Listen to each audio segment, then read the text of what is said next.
قدیم زمانے سے یہ دستور چلا رہا ہے کہ کسی بھی خطے اور علاقے میں وہاں کے قدرتی وسائل کے اولین حقدار وہاں کے مقامی باشندے ہوتے ہیں، اور عصر حاضر کے مہذب قوموں کے ہاں یہی ضابطہ اور قانون بھی ہے۔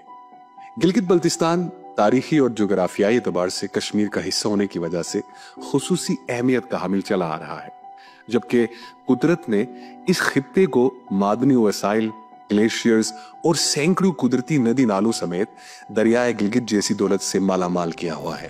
تقسیم ہند کے بعد ہمارے بزرگوں نے اپنی مدد آپ کے تحت ڈوگرا اور استعمار سے آزادی حاصل کی اور اسلامی جمہوریہ پاکستان سے دلی وابستگی کا اظہار کرتے ہوئے الحاق کیا اور امید قائم کی کہ ہمیں پاکستان کے زیر الحاق مکمل شہری حقوق حاصل ہوں گے۔ اس خطے کی متنازع حیثیت یا شومئی قسمت یا ہماری قیادت کا تساہل گلگت 75 سال گزرنے کے باوجود آئینی طور پر مشرف پاکستان نہ ہو سکا۔ 2 عشرہ قبل جب اسے عبوری صوبے کا نام دیا گیا تو یہاں کے لوگوں کی امیدیں پھر سے جاگ گئیں کہ شاید اب یہاں کے محرومیوں کے ازالے کی ابتدا ہوگی، اور اس سلسلے میں وفاق اور مقامی حکومتوں نے بعض احسن اقدامات بھی کیے، لیکن تاحال یہ علاقہ عملی طور پر بنیادی انسانی حقوق سے محروم ہے۔ آج کی اس مختصر گفتگو میں پورے خطے کی محرومیوں کا احاطہ ممکن نہیں، البتہ ارباب اختیار اور اقتدار بشمول سیاسی زوما و قیادت کو یہاں کے دارالحکومت گلگت اور خاص طور پر گلگت شہر، امبری، مجینی محلہ، ڈومیال، کشروٹ، نگرل، سونی کوٹ اور خومر کے مقامی باشندوں کی قسم پرسی اور دیگر وہ معاشی صورتحال اور انسانی حقوق خصوصاً بجلی اور پانی جیسے بنیادی حقوق سے محرومی کی طرف متوجہ کرنا مقصود ہے۔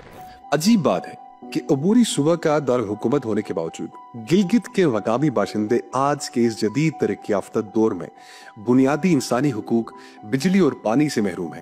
خصوصاً موسم سرما تقریباً 5 ماہ تک 20 سے 22 گھنٹے کی طویل لوڈ شیڈنگ کا شکار رہتا ہے، جبکہ اسی گلگت کے کئی دیہاتوں میں بھی بجلی کی صورتحال کافی بہتر نظر آتی ہے۔ یہی صورتحال پینے کے پانی کی بھی ہے۔ کہنے کو یہاں کئی پاور پروجیکٹس لگائے گئے ہیں اور متعدد زیر تعمیر بھی ہیں۔ موسم سرما میں جنریٹر چلا کر بجلی فراہم کرنے کے نام پر مقامی حکومت وفاق سے 70 کروڑ سے زائد کی مالیت رقم ڈکار چکی ہے۔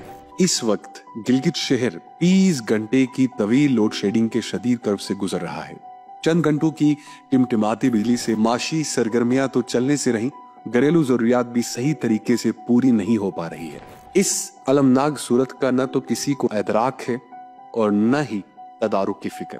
خدا جانے محکمہ برقیات اور اس کے کرتا دھرتا افسران کو گلگت کے مقامی باشندوں سے کیا ایسی دشمنی ہے۔ آج تک یہ معمہ بھی حل طلب ہی چلا آ رہا ہے۔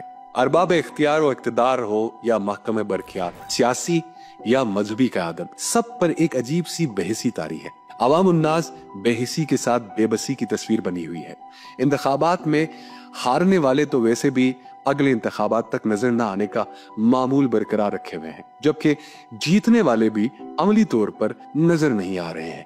نیز وہ مذہبی قیادت بلا تفریق کے مسالک جن کو یہاں کے مائی باپ ہونے کی حیثیت حاصل ہے، وہ بھی اس حوالے سے مکمل چپ سادے ہوئے ہیں۔ پتہ نہیں کب یہاں کے مقامی باشندوں کو فرقہ واریت سے فرصت ملے گی تو وہ خدا کر کے مایوسی اور بے بسی کا بت توڑنے کی فکر کریں گے۔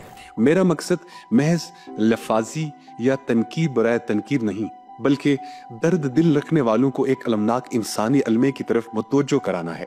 خدا کرے ان چند بے ربط سطور سے یہاں موجود ہمالیہ جیسے دیو قامت، بے حسی اور بے بس کے گلیشیئرز کو پگھلنے میں کچھ مدد فراہم ہو۔